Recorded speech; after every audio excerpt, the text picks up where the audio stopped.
Je suis Gabrielle Deligo, je suis donc architecte d'intérieur et je représente la vitrine Vue sur Angle, qui est un projet qui se passe en 2 temps, en relation avec l'ICA. Donc le premier temps, c'était Vue sur malaise géométrique causes et conséquences, qui a eu lieu au Recyclard.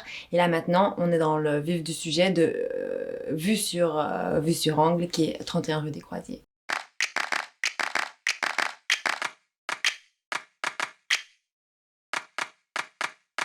Le projet donc est en 3 phases d'observation de l'habitant dématérialisé, donc un habitant que sciemment on ne voit pas, pour qu'on laisse le spectateur se faire une propre idée de qui il est. Donc est-ce que c'est un homme? Est-ce que c'est une femme?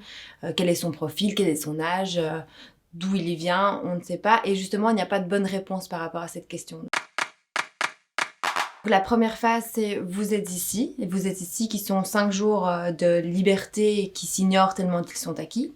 Puis la deuxième phase qui commence donc aujourd'hui, qui est déréalisation, qui est un malaise qui s'installe. C'est un parallèle entre la situation de crise qu'on vit actuellement. Donc ce malaise s'installe, mais ce malaise n'est pas permanent et ce malaise est décomplexé. Parce que l'habitant a complètement le droit d'avoir ses humeurs et il n'y a pas de jugement. Et la troisième phase qui est temps favorable. Temps favorable promet de meilleurs jours. D'ailleurs, se finit le jour du printemps. Hasard ou conséquence du projet, je ne sais pas. Et donc cette dernière phase se matérialise par une vie qui va mieux, une liberté qu'on s'octroie, une liberté qui est peut-être donnée à soi-même, qu'on va chercher. Alors, durant nos années d'études, on nous pousse à être très créatifs, très conceptuels, et puis quand on se retrouve sur le terrain, on se rend compte qu'on est peut-être plus des techniciens que ces créatifs dont on a toujours rêvé être.